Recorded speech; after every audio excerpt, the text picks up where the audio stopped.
सबसे बड़ा परिचय। सर्वप्रथम आप सभी पत्रकार बंधुओं का मेरी तरफ से जय हिंद, हृदय से आभार। साथ ही भारतीय सेना के अपने उन पदाधिकारियों से क्षमा प्रार्थी, क्योंकि मुझे अपने गांव के दबंगों से प्रताड़ित होकर और प्रशासन से पूर्ण सहयोग न मिलने के कारण हतोत्साहित होकर अपनी पहचान सर्वसाधारण के समक्ष प्रस्तुत करना पड़ रहा है। मैं ग्राम करनई का रहने वाला हूँ। नाम विनय कुमार शुक्ला, पुत्र श्री भगवान शुक्ला, ग्राम पोस्ट करनई, थाना सुखपुरा, जिला बलिया का मूल निवासी हूँ और वर्तमान में भारतीय सेना में जेसीओ धर्म शिक्षक के पद पर नियुक्त हूँ।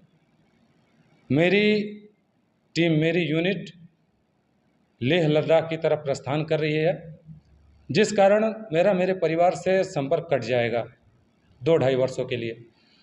मेरी समस्या यह है कि मैं अपने घर में एकमात्र घर पे केवल बुजुर्ग माता पिता रह रहे हैं। मेरा गांव जो है लगभग 12.5 हेक्टेयर में सरकारी ज़मीन में, ग्राम सभा की ज़मीन में बसा है, जिसमें मेरा भी घर है। 2018 में ग्राम प्रधान करनई हरिशंकर यादव ने 100 मीटर लंबा और 3 मीटर चौड़ा जनहित में मार्ग बनवाया था, सबके प्रयोग के लिए। उसके अलावा मेरे पास कोई भी अस्थायी मार्ग नहीं है। लेकिन दबंगई के बल पे गांव के ही सीनाजोर व्यक्ति चंद्र प्रकाश राय पुत्र अंजनी राय कामेश्वर राय पुत्र उगन राय, राजेश राय पुत्र अरविंद राय द्वारा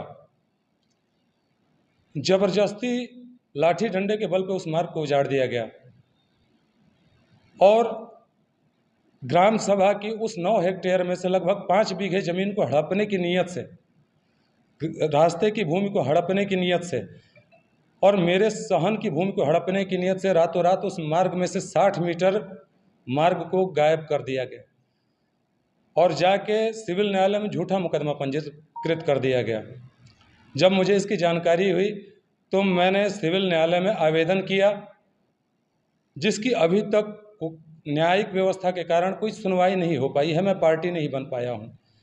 इस बात का प्रतिशोध लेने के लिए और घर का एकमात्र नौकरी पेशा व्यक्ति होने के कारण मुझे फंसाने के लिए जब भी मैं घर आता हूँ कोई न कोई विवाद इनके द्वारा खड़ा किया जाता है। यहाँ तक कि मेरा सहन कब्जा लिया गया है। मेरी गैर मौजूदगी में मेरे माता पिता के साथ दरवाजे पर चढ़ के मारपीट करने का प्रयास किया गया। इनके भय से मैं गाँव नहीं आ रहा था। 34 दिन की छुट्टी पे हूँ, लखनऊ रुका हुआ था, लेकिन मेरे एक संबंधी के बालक की मृत्यु के कारण मुझे अचानक गांव आना पड़ा। इस दुख की घड़ी में भी जब मैं दरवाजे पे पहुंचा तो चंद्र प्रकाश राय द्वारा जबरदस्ती मेरे पौड़ी की मिट्टी खोद खोद के हटाई जा रही है। न्यायालय का स्थगन आदेश है, लेकिन इस पर कोई प्रभाव नहीं। कई बार मैं थाना सुखपुरा पे गया, थाना सुखपुरा द्वारा उनके ऊपर कार्रवाई भी की गई 107-16 की, जो अभी BNS में 126 से 135 है। मेरे पिता पे भी कार्रवाई की गई। मैं कोर्ट को मान रहा हूँ, कानून को मान रहा हूँ, न्यायालय के आदेश को मान रहा हूँ। पुलिस प्रशासन से मुझे भय है, क्योंकि मेरे ऊपर इस देश के 3 कानून लागू होते हैं, सिविल कानून, सेना का कानून और जिस पद की पे मैं बैठा हूँ उसकी गरिमा का कानून। और मुझे बार बार फंसाने का प्रयास किया जा रहा है। मैं ग्लेशियर जा रहा हूँ, इसी दौरान मेरे पिता से जो पौड़ी खोद के फेंक रहे थे, मैंने 112 को कॉल किया। 112 के समक्ष ही चंद्र प्रकाश राय द्वारा मुझे चोर बनाया गया, सेंधमार बनाया गया मेरे और मेरे पिता को। और इतना ही नहीं, उन्हीं के समक्ष अभद्र भाषा का प्रयोग करते हुए अंजनी राय द्वारा मेरे पिता पे गुस्सा तान के उन्हें मारने का प्रयास किया गया। मैं हर तरह से बंधा हूँ। मैं सेना की पहचान ही अनुशासन है। मेरे से अनुशासन चाह के भी तोड़ा नहीं जा सकता।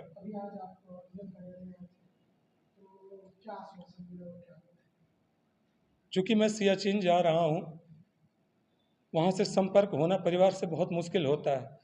इस कारण मैं अपने माता पिता की सुरक्षा के लिए काफ़ी चिंतित था, जिसके कारण लिए मैंने जिला अधिकारी महोदय से मिला। उन्होंने मुझे SP साहब के पास भेजा। SP साहब ने मेरी बात को सुनी और वीडियो कॉन्फ्रेंसिंग के जरिए थाना सुखपुरा से संपर्क किया और उन्हें निर्देशित किया कि इस पे सख्त से सख्त कार्रवाई की जाए। हल्का प्रभारी राजेश वर्मा द्वारा यह बताया गया कि वह विवादित ज़मीन है। यह बोल रहे हैं कि इनकी ज़मीन है, वो बोल रहे हैं उनकी ज़मीन है। तो उस पर SP साहब द्वारा स्पष्ट कहा गया कि जब न्यायालय में वाद है तो जब तक निर्णय नहीं हो जाता तब तक वो कैसे ज़मीन किसी की मानी जाएगी। आप आगे की कार्रवाई करो। तो एसपी साहब द्वारा मुझे भरोसा दिया गया कि जब मैं सियाचिन ग्लेशियर रहूँगा, मेरे परिवार के साथ कोई भी अपनी घटना घटित नहीं होने दी जाएगी। मैं केवल इतना कहना चाहता हूं कि जब यह प्रकरण न्यायालय में है, सब जन के लिए, सर्वजन के हित में वह मार्ग है, उसके चक्कर में मेरा सहन भी कब्जा हो गया। कम से कम न्यायालय के निर्णय आने तक न तो मेरे द्वारा न तो किसी पक्ष के द्वारा उस पर किसी प्रकार का कार्य किया जाए। उस पर उन लोगों ने पेड़ लगा दिया है, रास्ता उजाड़ दिया, टाट गेड़ दिया है, मेरे दरवाजे पे चढ़ के दरवाजे तक जबरदस्ती जानवर बांधे जा रहे हैं। और तो और जहाँ से हम उतरते थे उस पौड़ी की मिट्टी को खोद के हटाया जा रहा है।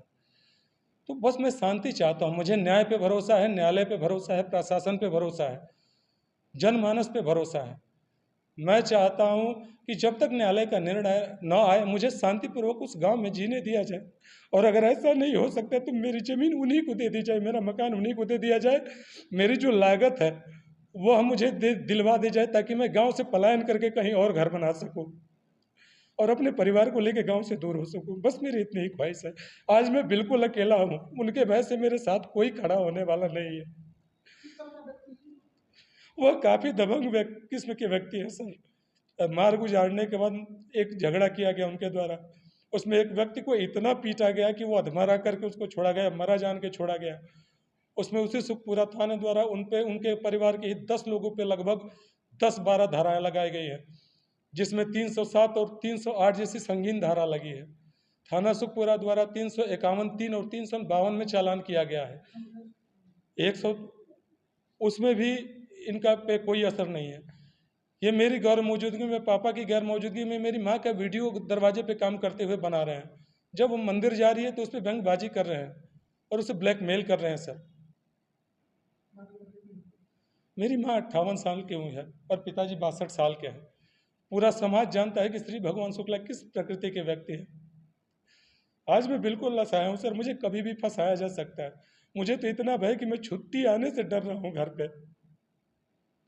मैं छुट्टी नहीं आना चाहता घर, लेकिन माँ बाप है तो मैं जाऊँ तो कहाँ जाऊँ? मेरे पास कोई ज़मीन जायदाद नहीं है। बड़ी मुश्किल से 17-18 कट्ठा ज़मीन होगी, वो भी साझ में है, लोगों कई दलों में बटा है, तो हम वहाँ भी जाके नहीं रह सकते। अगर ऐसा है तो मुझे 50 लाख रुपया ही दे दे, मैं यहाँ से प्रस्थान करके गांव छोड़ दूँ, जिला छोड़ दूँ, कहीं और जाके अपने परिवार के साथ सुख शांति से रह सकूँ। कम से कम जब मैं अपनी ड्यूटी करके वापस आऊँगा तो अपने परिवार से तो मिल सकूँगा, अपने माँ बाप के साथ जी तो सकूँगा। मुझे किसी विवाद का भय नहीं होगा। सेना सेन आप जैसे सेना के जवान हैं, वो उन्हें अगर न्याय नहीं मिल रहा है तो आम आदमी को क्या न्याय मिलता होगा, इस बारे में आप क्या कहें? सर, न्याय की प्रक्रिया काफ़ी जटिल है, यह आप भी जानते हैं। एक सैनिक का कोई भी राजनीतिक बैकग्राउंड नहीं है, सामाजिक बैकग्राउंड नहीं है, क्योंकि बड़ी मुश्किल से उसे सेना द्वारा 3 महीने की छुट्टी दी जाती है और उस छुट्टी के दौरान वह अपने दैनिक कार्यों को, उन कार्यों को पूरा करने की कोशिश करता है जिससे उसके परिवार को आगे परेशान न होना पड़े। सेना छुट्टी देती है कि एक सैनिक अपने परिवार के साथ जाके खुशीपूर्वक अपना समय निकाल के आए, ताकि वह यहाँ आके विधिपूर्वक अपना सैन्य उत्तरदायित्व का निर्वहन कर सके। एक तरफ सरकार उत्तर प्रदेश की सरकार कह रही है भूमाफियाओं पर और अपराधियों पर लगाम लगाया जा रहा है, तो क्या योगी सरकार से क्या कहना चाहिए?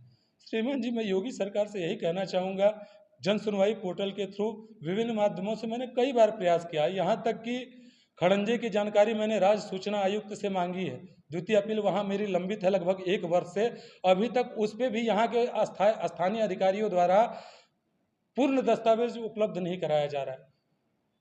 मुझे न्यायिक प्रक्रिया और सरकार पे भरोसा है, लेकिन सरकार तक ये जो नीचे के पदाधिकारी, लेखपाल कभी भी स्थानीय मुआयना करके वास्तविक रिपोर्ट नहीं लगा रहा।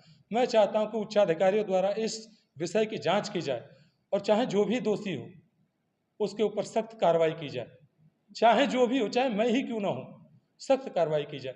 मैं केवल स्वयं की लड़ाई नहीं लड़ रहा हूँ सर। अगर यह रास्ता नहीं खुलता है तो मेरा घर बनाना और वहाँ रहने का कोई माध्यम नहीं है, मेरे पास कोई मार्ग नहीं है। केवल मेरा 8 परिवार है, जो उनके भय से 7 परिवार मेरे साथ खड़े नहीं हैं, क्योंकि उनके बच्चों को नौकरी लगानी है और एक बार अगर कानून के दायरे में नाम चला गया तो वो बच्चे किसी काबिल नहीं होंगे। इस भय से मेरे पीछे कोई नहीं खड़ा हो रहा। जब वो मेरे दरवाजे पे चढ़े थे, मेरी माँ की तबीयत खराब थी, गाँव के डॉक्टर ने आके इलाज किया, कोई भी आसपास का व्यक्ति आके उनसे पूछा तक नहीं कि तुम जी रहे हो कि मर रहे हो। यहाँ तक कि मेरे रिश्तेदार तक दरवाजे पर नहीं आ पा रहे हैं डर के मारे। हमारे पास और कोई संसाधन नहीं है सर, हम जाए तो कहाँ जाए। अगर मैं पीस में नियुक्त हूँ तो मैं अपने परिवार को साथ रख सकता हूँ, लेकिन अगर मैं फील्ड में जाऊँ तो मैं कहाँ रखूँ परिवार को। सेना के मोरल मोटिवेशन और काउंसलिंग की जवाबदारी मेरी है, क्योंकि मैं सेना का रिलीजियस टीचर हूँ। ट्रुप्स का मोटिवेशन, ट्रुप्स का मोरल, ट्रुप्स की जितनी रिलीजियस व्यवस्था है, चाहे वह किसी भी धर्म से जुड़ी हो, उन सबका मनोबल बढ़ाना मेरा उत्तरदायित्व है।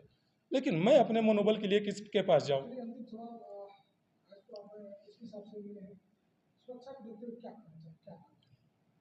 मैं बस इतना कहना चाहूँगा कि सर, उन पे अगर अंकुश नहीं लगाया गया, उनको नहीं रोका गया, तो हो सकता है कि या तो मेरा गांव छूट जाए या मैं अपने माता पिता से हाथ धो दूँ। आगे प्रशासन सब जानता है, मैं जिस अधिकारी से जिस विभाग से मिला हूँ सबको सब पता है। मुंह पे सब अच्छी बातें करते हैं, लेकिन कोई भी वास्तविक कार्रवाई नहीं करता।